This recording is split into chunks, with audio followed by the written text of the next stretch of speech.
नमस्कार, न्यूज नागपूरमध्ये आपलं स्वागत आहे. मी सुदर्शन बागडे. आज आपण आलो आहे ॲडव्होकेट अंकिता शहा यांच्याकडे. ॲडव्होकेट अंकिता शहाचा व्हिडिओ खूप व्हायरल होतो आहे आणि तो व्हायरल याकरिता होतो आहे की police station Lakadganj police station इथे तिला मारहाण करण्यात आली. नेमकी घटना काय घडली होती, काय होता ते प्रकरण, किती ती लढली, कोणाशी भांडली, तिला अनेक इश्यू आले, पण त्या इश्यू क्लिअर करता करता तिने तो त्यांच्याकडनं व्हिडिओ मागवून घेतला. 2.5 तासाचा तो व्हिडिओ. आणि जी घटना तिच्याशी घडली ती जरा हृदय विकारकच होती. जर ही ॲडव्होकेट म्हणजे वकिली पेशा असताना हिच्याबरोबर झालेला जो प्रकार तो आम लोकांबरोबर कसा होत असेल याची चुणूक तिला जास्त आली. म्हणूनच आम्ही तिच्याशी वार्तालाप करायसाठी इथे आलो तिच्या घरी. अंकिता, आपका स्वागत है न्यूज़ नागपुर में. आपको मराठी नहीं आती होंगी? ओके. अंकिता जी, मुझे ये बताइए कि क्या रीज़न था कि आपको पुलिस स्टेशन जाना पड़ा, और पुलिस स्टेशन जाकर फिर जिस तरह से आपके साथ में आपको प्रताड़ित होना पड़ा, तो एक्चुअली क्या रीज़न था उस पुलिस स्टेशन में जाने का? लॉकडाउन का टाइम चालू था उस टाइम, और मैं एनिमल्स के लिए करती हूँ, उनको खाना पानी देना, उनको ट्रीटमेंट देना. तो कई लोगों को उससे आपत्ति है, आसपास के लोगों को. तो 2-3 दिन से मुझे परेशानी उस चीज़ की हो ही रही थी. और उस पर्टिकुलर डे पे मैं नीचे उतरी अपने बिल्डिंग के, तो मैंने देखा कि हमारे बाजू के जो गार्ड है वो कुत्तों को बड़े पत्थर से मार रहा था. तो मैंने उनको बोला, लेकिन वो कुछ मतलब सुने नहीं. तो मैंने वहाँ पे जब बंदोबस्त में पुलिस खड़ी थी, मैंने उनके पास गई. उनको मैंने बोला, तो उन्होंने बोला कि मैडम हम तो इनको बोल देंगे, बट आप एक नेता टाइप आधा काम मत करो, सब्सक्राइब के साथ साथ बेल आइकॉन भी दबाओ. काम करिए, आप थाने में जाके कंप्लेंट कर दीजिए, क्योंकि आप अभी हम बोलेंगे, कल को ये इनको जहर दे देंगे, कुछ और तरीके से नुकसान करेंगे, तो कौन देखेगा. तो इसलिए मैं फिर वहाँ से थाने में गई. एनिमल केयरटेकर का आपके पास कुछ कार्ड है या कुछ है क्या? मेरे पास में animal welfare board of India का कार्ड है, जिसमें लिखा है कि मैं एक डॉग फीडर हूँ एंड एक कॉलोनी डॉग्स की केयर टेकर हूँ. फिर क्या हुआ, पुलिस स्टेशन गए? मैं पुलिस स्टेशन गई, वहाँ पे मैंने कंप्लेंट दी. पुलिस ने कंप्लेंट ली, सामने वालों को बुलाया. मैंने उनको समझाया, उनने माफ़ी भी मांगी, और हमारा मैटर पूरा वहाँ पे ख़त्म हो गया था.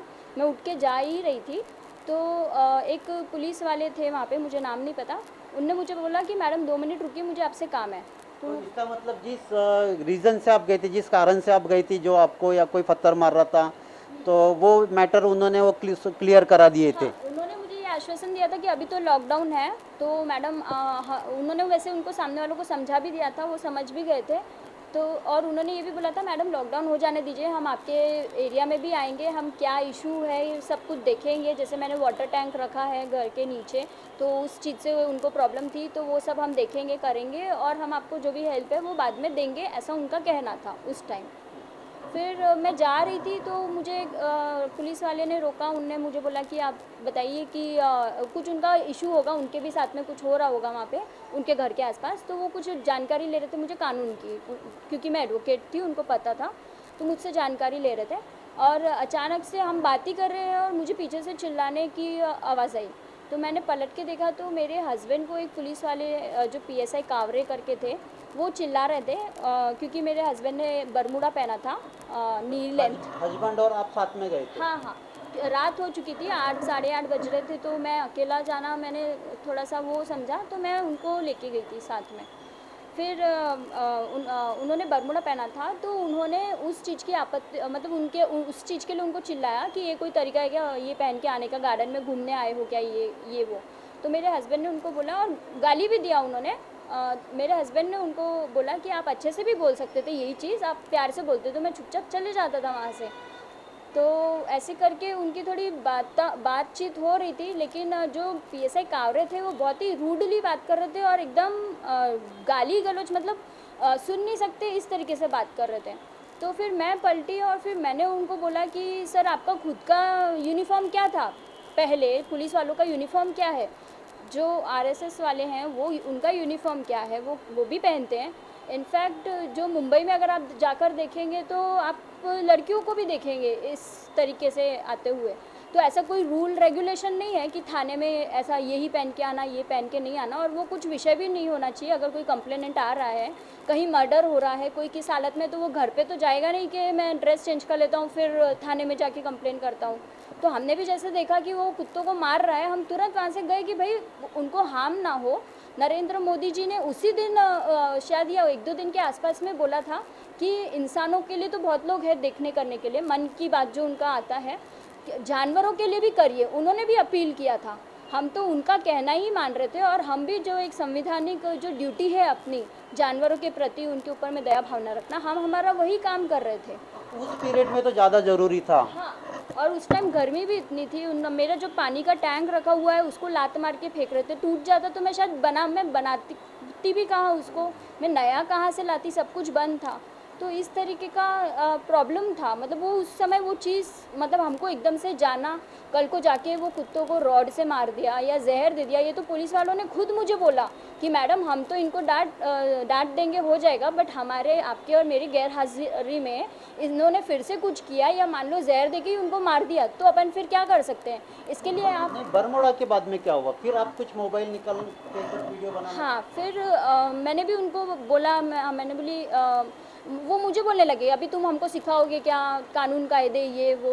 तो मैंने बोली सर मैं भी एडवोकेट हूँ, मेरे को इतना समझता है कि ये कोई मतलब तरीका सबसे पहले तो है नहीं कि कोई पुलिस स्टेशन आया है इस उनसे। तरह का तो कोई होता ही नहीं है कि प्रोहिबिटेड एरिया भी नहीं होता है कि आपको हाफ पैंट पहन के जाना है या फुल पैंट पहन के जाना है, इस तरह का कोई रूल नहीं है। हाँ, और ये मैं- हाँ, और मेरे ये ज़्यादा आपको पता भी था। हाँ, मेरे पास में 2.5 घंटे का फुटेज है पूरा, और अगर आप निकालें वहाँ से रोज़ के फुटेजेस, आप देखेंगे कई लोग आते हैं, किसी को टारगेट नहीं किया जाता है, बट मेरे हस्बैंड को स्पेशली टारगेट किया गया उनके वो पहनावे पे, और उनको जानबूझकर, मेरा तो कहना है कि उनको पोक किया गया, उनको उकसाया गया कि मतलब एक एक्शन का रिएक्शन तो मिलेगा। मैं आपसे शांति से बात करूंगी, आप मुझसे शांति से बात करेंगे, लेकिन अगर आप मुझसे चिल्ला के गाली दे के बात करेंगे तो ऑब्वियसली मैं शांति से, वो एक ह्यूमन नेचर होता है, जिस तरीके का सामने से आता है उसका रिएक्शन वैसा ही मिलता है। तो वही हुआ, और मैंने फिर उनको जब मैंने बोला ये सब बातें, तो वो उनको भी उस चीज़ का भी बुरा लगा कि मैंने इतनी बातें बोल रही हूँ, क्योंकि पुलिस की एक ये उम्मीद रहती है कि वो किसी को कुछ भी बोल दे, सामने वाले ने उनको कुछ बोलना नहीं चाहिए, जस्ट बिकॉज वो लोग वर्दी पहन के रहते हैं। वो वर्दी पहन के कुछ भी बोल सकते हैं, मैं सारी पुलिस की बात नहीं कर रही, कुछ पुलिस वाले ऐसे होते हैं वर्दी पहन के वो सोचते हैं कि हम कुछ भी कर सकते हैं। जो हमारे साथ वाक़या हुआ है वो वही है, वर्दी पहना है इसीलिए ये चीज़ कर सके वो लोग। एक आम आदमी ये चीज़ करने के पहले 1000 बार सोचेगा, मैं भी किसी को मारने के पहले 1000 बार सोचूंगी। बात करने का बात आप कर रहे थे, पुलिस वाले आपको डांट रहे थे, उसमें चिड़ निर्माण हुई, परेशानी हो रही थी, लेकिन जब आपने उनकी जो रिकॉर्डिंग करना चाहा तब शायद वो मैंने देखा कि वो बहुत ही बुरी तरीके से बातचीत कर रहे, गालियाँ वगैरह दे रहे हैं, जो मुझे सुनने की आदत नहीं थी। तो मैंने अपना मोबाइल फ़ोन निकाला ताकि मैं दुनिया को दिखा सकूं कि उस दौरान पीएम मोदी जी अपन को बोल रहे थे तालियां बजाओ, पुलिस वाले सेवा कर रहे हैं, लेकिन ग्राउंड रियलिटी क्या होती है, एक जनता अगर जाती है थाने में तो उनके साथ में कैसा पुलिस व्यवहार करती है, और इसके बाद अगर हम उनके लिए ताली बजाते हैं, तो वो चीज़ मैं दुनिया को दिखाने के लिए मैं वो अपने मोबाइल में रिकॉर्ड कर रही थी कि देखिए किस तरीके से ये बात कर रहे हैं, जिसमें हमारी कोई गलती भी नहीं है। तो पीआई जो नरेंद्र हिवरे हैं वहाँ पे, उनको उस चीज़ से आपत्ति हुई, और उन्होंने लेडी कांस्टेबल को बुला के ये उनको आदेश दिए कि इनका फ़ोन जब्त करो, इनको अंदर जेल में डालो और इनके ऊपर में गुनाह दाखिल करो। तो मैंने उनको मैं दर्शकों को मैं बताना चाहूँगा कि नरेंद्र हिवरे जो लकड़गंज पुलिस स्टेशन के पिया है, वरिष्ठ पुलिस निरीक्षक है, उनको 15 अगस्त के दिन राष्ट्रपति पुरस्कार से सम्मानित किया गया था। उन्होंने क्राइम ब्रांच में जब थे, उन्होंने जो 5 लोगों की जो मर्डर केस थी वो गुत्थी सुलझाई थी, इसलिए उनको सम्मान दिया गया था।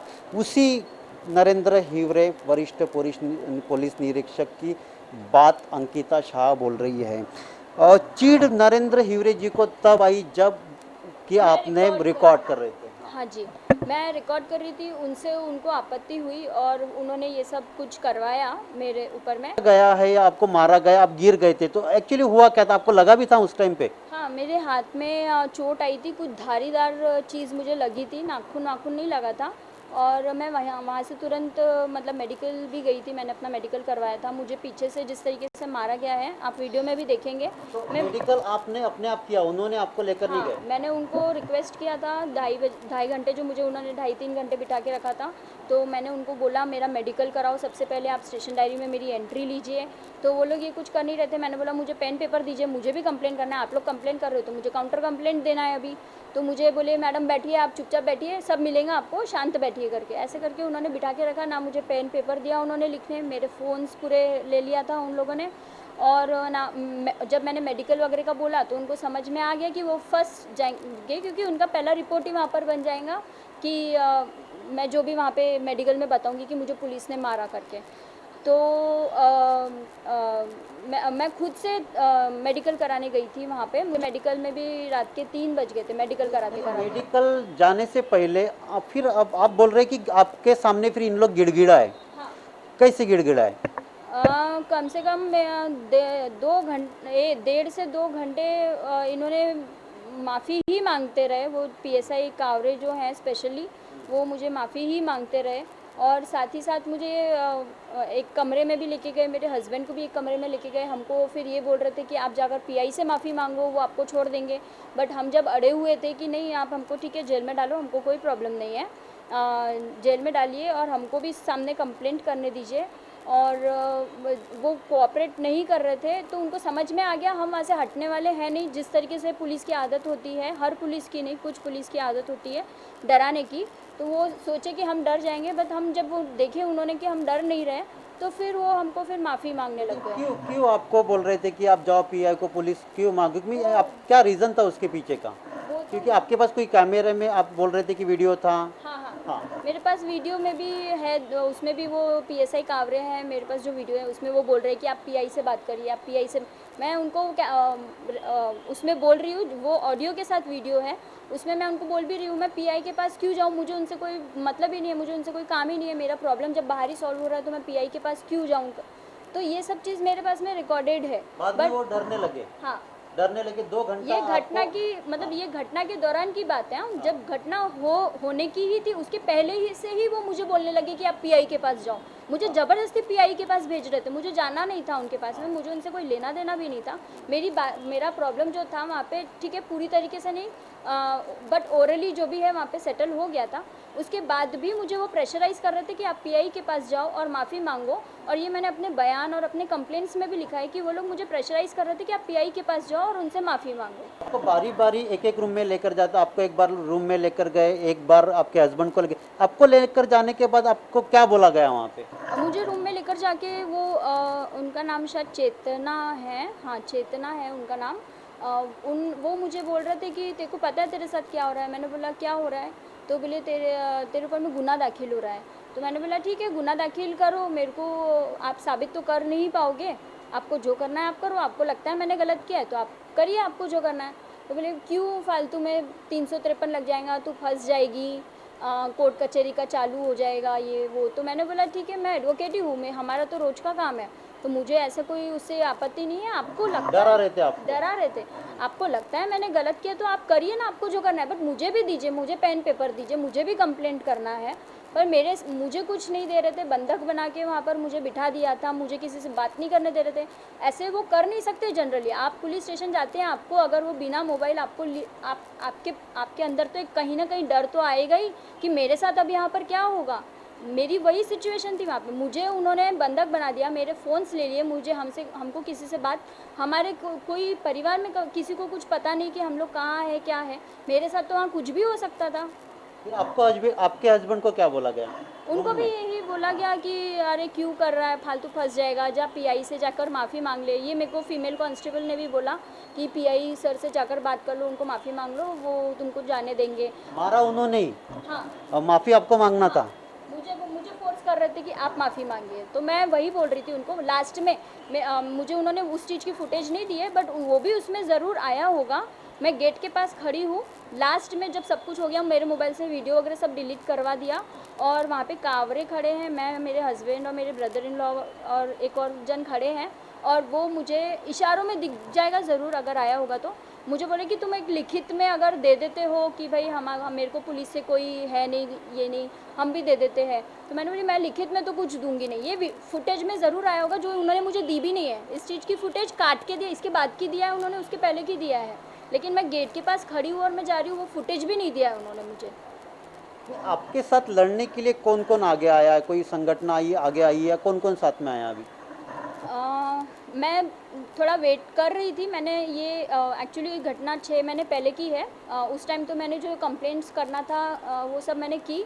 उसके बाद में मैं वेट कर रही थी फुटेज जिस दिन मेरे हाथ में आ जाएगा तो मैं ज़रूर इस पे कोर्ट में जाऊंगी। तो अब मैंने वीडियो जैसे वायरल हो गया तो मुझे ऑल ओवर इंडिया से मैं कह सकती हूँ सपोर्ट मिल रहा है। मेनली मुझे एडवोकेट्स जो हैं हमारी जो फ्रेटर्निटी, उनका बहुत ज़्यादा सपोर्ट मिल रहा है और इवन जो एक्टिविस्ट्स हैं या जो कॉमन पर्सन भी हैं वो लोग भी सपोर्ट कर रहे हैं, खुद आगे आ रहे हैं, खुद अपनी तरफ से इनिशिएटिव्स ले रहे हैं। अगर आप ट्विटर हैंडल देखेंगे या आप फेसबुक पे जो शेयर्स हुए हैं उनके नीचे आप कमेंट पढ़ेंगे तो आप देखेंगे कि किस तरीके से पुलिस की बेइज्जती कर रहे हैं वो लोग। लोग ये तक लिख रहे हैं कि चूड़ियाँ पहनकर बैठ जाओ। गृह मंत्री जी हमारे नागपुर के हैं, मैंने उनसे भी बात की थी, पर्सनली उनसे मैंने फ़ोन पे बात की थी जिस दिन ये घटना हुई थी, शायद उसके दूसरे दिन ही, और उन्होंने मुझे आश्वासन भी दिया था कि मैं इस पर ज़रूर एक्शन लूँगा। अभी तो लॉकडाउन है लेकिन मैं लूँगा, बट मुझे नहीं लगता उनके तरफ से भी कुछ एक्शन हुए हैं। मैंने रिटर्न कंप्लेंट्स भी भेजे थी बट कुछ हुआ नहीं है। और सपोर्ट मुझे मेनली एडवोकेट्स जो हमारा बार एसोसिएशन है उन्होंने मुझे सपोर्ट किया है। उसके अलावा जो बार काउंसिल के जो मेंबर्स हैं उनका भी मुझे सपोर्ट आ रहा है। और रिसेंटली मुझे जो कंगना रनौत मैम के जो एडवोकेट हैं रिजवान सिद्दीकी सर, उनसे भी मुझे इस चीज़ में मदद मिलने वाली है। उन्होंने मुझे अश्योर किया है कि वो मेरी मदद करेंगे और उनका भी यही कहना था कि अगर कोई एडवोकेट के साथ ऐसा हो रहा है तो सारे एडवोकेट्स जो हैं उन्होंने एकजुट होकर इसके खिलाफ़ लड़ना चाहिए। अगर एडवोकेट के साथ ऐसा हो सकता है तो अपन एक आम आदमी की तो बात तो कर ही नहीं सकते हैं। तो ये इस तरीके से इनमें हमारे ज़रिए कुछ सुधार हो सके तो हम ये कोशिश करेंगे अभी आगे। लेकिन एक कोई आपका मैंने अहवाल देखा है, उसमें तो लिखा हुआ ही है कि आप सौजन्य तरीके से लो, इसको अभी ज़्यादा बढ़ाओ नहीं। वहाँ जो घटना घटी है वो कोई आपको हरास करने की बात नहीं थी, वो एक आप भाग रही थी, उन्होंने आप पे आरोप लगाए जैसे काम किया है और सौजन्य से दोनों को भी रखने बोलने के लिए, तो उस पर आप क्या कहोगे? अभी आपकी डिमांड क्या रहेंगी फिर? देखिए, अगर मुझे भागना होता तो मुझे लगता नहीं कि जिस तरीके से वो गाली वगैरह दे रहे थे मैं वो भी कुछ सुनती, मैं वहाँ से चुपचाप चली गई रहती। बट मैंने वहाँ पे आवाज़ उठाई क्योंकि उन्होंने जिस तरीके से बात किया मुझे नहीं लगता कि उन्होंने करना चाहिए था। वो अच्छे से बात करते, मैं अच्छे से बात करती थी उनसे, उन्होंने बदतमीज़ी से बात किया तो ऑब्वियसली एक्शन का रिएक्शन आपको मिलेगा। तो भागने की तो बात ही नहीं है, मैं भागने वालों में से हूँ भी नहीं। और अगर ऐसा उन्होंने लिखा है कहीं पे कि मैं भाग रही थी तो मेरा मोबाइल फ़ोन उनके पास में था। मैं मोबाइल फ़ोन मेरा उनके पास में छोड़ के भाग जाऊँ, ये तो कोई बात ही मुझे नहीं समझ में आती है। और वहाँ पुलिस स्टेशन से, वो भी मेन, जहाँ पे 15-20 पुलिस वाले हैं, मैं अकेली लड़की हूँ और मैं भाग रही हूँ, तो ये तो कोई भी समझ सकता है कि मैं भाग रही हूँ तो मैं कैसे भागूंगी। ना व्हाट्सएप पे उनको मैसेज भेजा है, वो उन्होंने पढ़ा भी। हाँ, हाँ, उन्होंने पढ़ा है, मैंने उनको लिखा है कि आपने सब कुछ जो किया है मेरे अगेंस्ट, जो बोल रहे हैं रिपोर्ट्स में जो आ रहा है, बयान दे रहे हैं, सब कुछ झूठा है। वो बोल रहे हैं कि मैं उनसे माफ़ी मांगी इसलिए उन्होंने मुझे जाने दिया। ऐसा कुछ भी नहीं है, मैंने कोई माफ़ी नहीं मांगी है, मैं आज भी नहीं मांगती माफ़ी क्योंकि मैंने कुछ गलत किया ही नहीं था। इनफैक्ट वो लोग मुझसे माफ़ी मांग रहे थे, मुझे बहन बना रहे थे, मेरे घर पे आके खाना खाने की बात कर रहे थे, ओवर फ्रेंडली हो रहे थे। ये सब कुछ भी अगर राइट जो कैमरा से जो एंगल में आएगा जिससे वो पीएसआई कावरे बैठे हुए क्लियर दिखेंगे, उसमें दिख जाएगा कि उनका कैसा रवैया था। बाद में कितना फ्रेंडली हो रहे थे वो, मेरे हस्बैंड के साथ में ऐसे उनके पैरों पे हाथ रखकर बात कर रहे हैं। मेरे पापा से आधा पौन घंटा उन्होंने फ़ोन पे बात किया, हंस हंस के हमारे साथ गेट पे खड़े होकर वो हंस हंस के बात कर रहे थे। तो ये एटीट्यूड जो है उनका, अगर किसी ऐसे जो स्टडी करते हैं बिहेवियर, उनसे अगर रिपोर्ट ली जाए तो वो चीज़ सामने आ जाएगी कि एग्जैक्टली कौन किससे माफ़ी मांग रहा था और कौन गिल्टी था। यहाँ तक कि वो आपको किसी ने बोला भी था कि बेटी मैं अगले जन्म में आपके हाँ, कोख से, मुझे हाँ पीएसआई कावरे बोल रहे थे कि अरे यार तू तो, मैं तो बोले मुझे पता नहीं था तू इतना अच्छा काम करती है, मुझे बाद में पता चला कि तुम ये एनिमल क्रूरल्टी केस के लिए आए हो। मैं खुद एनिमल लवर हूँ, मैं खुद बिस्किट डालता हूँ और मैं तो चाहता हूँ कि मैं अगले जन्म में तुम्हारी कोख से पैदा हो। जो आपको बार बार धमका रहा था वो आदमी बोल रहा है, वो ये PSI बोल रहा है। हाँ, और मुझे तो मुझे धमका नहीं रहते वो मेरे हस्बैंड को उन्होंने धमकाया हुआ था। और मेरे साथ में फिर उन्होंने ऐसे मुझे बोला कि मैं चाहता हूँ कि मैं अगले जन्म में तुम्हारी कोख से पैदा हूँ। ये चीज़ मुझे बताइए कि आप एडवोकेट हो, आपको वो घटना घटने के बाद में आपको वो CCTV फुटेज चाहिए था, इसके लिए आपको कितनी मशक्क़त करनी पड़ी और वो हर किसी को मिल सकती है क्या? वहाँ पे एक और चीज़ हाईलाइट की जा रही है उनकी तरफ से कि मैं वीडियो रिकॉर्डिंग कर रही थी और ये सब। तो भाई वीडियो रिकॉर्डिंग वही करता है जिनके साथ अन्याय हो रहा होता है या उसे कुछ प्रूफ गैदर करना होता है या कुछ एविडेंस कलेक्ट करना होता है, वो रिकॉर्डिंग करता है। हम सिर्फ 2 लोग थे, वो लोग 10-15 लोग थे। आप उनसे जाकर पूछ सकते हैं, उन्होंने अगर किसी ने हमारा कुछ बिहेवियर का रिकॉर्डिंग अगर किया हो, अगर हम गलत होते तो वो लोग भी ज़रूर, 15 लोग थे, 1 नहीं 2 नहीं, कोई ना कोई तो कुछ तो रिकॉर्ड करता वहाँ पर। और मैंने जब RTI डाला इस चीज़ के लिए, फुटेज के लिए, वो भी एक्चुअली मुझे किस तरीके से मिला वो मैं आपको बताऊंगी। मैंने तुरंत जैसे मैं थाने से आई थी घर पे, मैंने थाने से नहीं, एक्चुअली मैं शायद हॉस्पिटल से वापस जब घर पे आई थी तो मैंने पुलिस स्टेशन में फ़ोन किया वहीं से, मेरे घर से। एंड मैंने पुलिस स्टेशन में फ़ोन करके उनको पूछा कि आपके कैमरास काम कर रहे हैं क्या, मेरे पास इसका रिकॉर्डिंग है, कैमरास काम कर रहे हैं क्या। तो वहाँ से मुझे आंसर आया था कि हाँ हमारे कैमरास चालू है, काम कर रहे हैं। मैंने बोला ठीक है, मुझे अगर ये चाहिए तो मैं किस तरीके से ले सकती हूँ, RTI में मांगूँ या मैं एप्लीकेशन करूँ तो मुझे मिल जाएंगे। तो उन्होंने मुझे कहा कि आप RTI में ले लीजिए करके। मैंने ठीक है बोल के मैंने फ़ोन रख दिया और फिर मैंने ये चीज़ भी CP sir and DCP sir को व्हाट्सएप पे भेज दी थी कि सर आप, सबसे पहले मैं ये चाहती थी कि ये जब्त तो हो जाए कैमरा फुटेजेस, क्योंकि अगर ये डिलीट हो जाते तो अपने हाथ में कोई प्रूफ नहीं रहता था, अपन सिर्फ बोल सकते थे। मैंने मैसेज किया था, मैंने वो रिकॉर्डिंग भी जो है मैंने उनको भेज दिया था कि सर देखिए मैंने ये थाने में बात की हूँ, ये मेरे पास में प्रूफ है कि वहाँ पे कैमरास चालू है और आप प्लीज़ इसको तुरंत में जब्त करवाइए सबसे पहले। तो फिर मुझे नेक्स्ट डे ही ACP सर से के ऑफ़िस से फ़ोन आया था और वो कह रहे थे कि हमारा बयान लेना है, आइए करके। तो हम गए थे तो तब उन्होंने देख के रखा था ACP सर ने फुटेजेस वगैरह, और उन्होंने खुद ने माना था कि हमारे साथ गलत हुआ। हमारे सामने वो भी उन्होंने वो कावरे और जो लेडी कांस्टेबल्स थे उनको चिल्लाया था कि ऐसा नहीं करना चाहिए। और मैंने फिर जब RTI लगाया तो मुझे RTI में उन्होंने जवाब दिया कि अभी ये कोविड चल रहा है, लॉकडाउन वगैरह, तो हम आपको अभी नहीं दे सकते हैं करके। फिर मैंने उसके लिए फ़र्स्ट अपील फ़ाइल की RTI एक्ट में।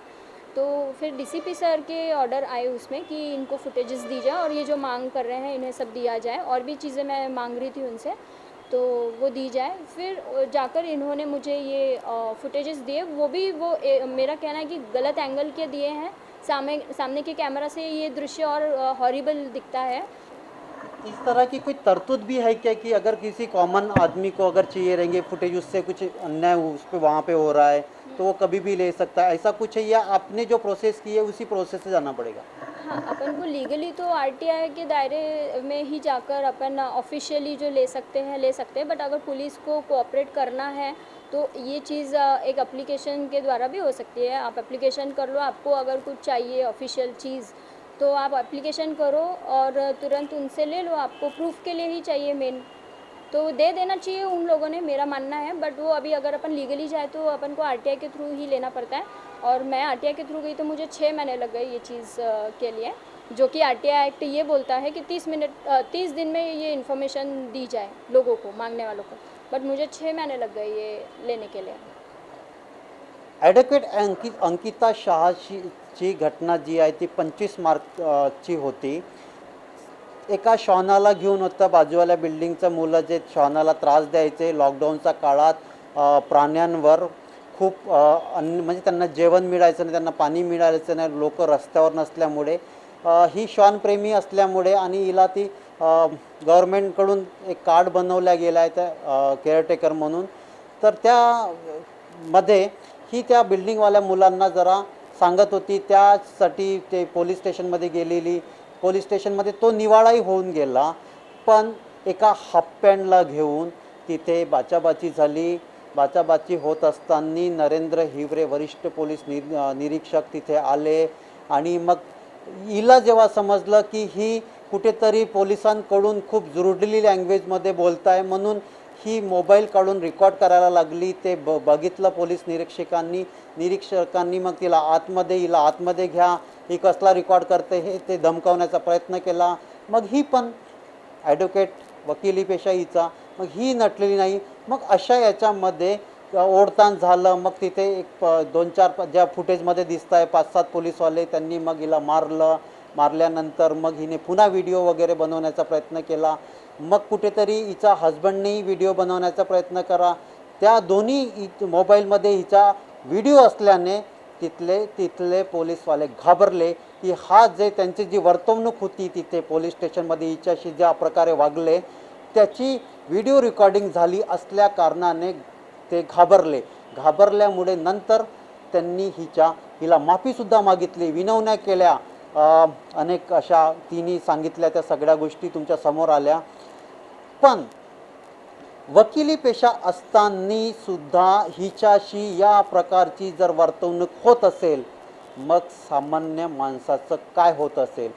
हिने तर जरा लढाकू वृत्तीची असल्यामुळे त्यांच्याशी लढण्याचा प्रयत्न केला. पण आम माणूस पोलीस स्टेशनच्या वॉल कंपाऊंडमध्ये आतमध्ये गेल्यावरच त्याची घाबरकुंडी होते आणि तो बिचारा हतबल राहतो.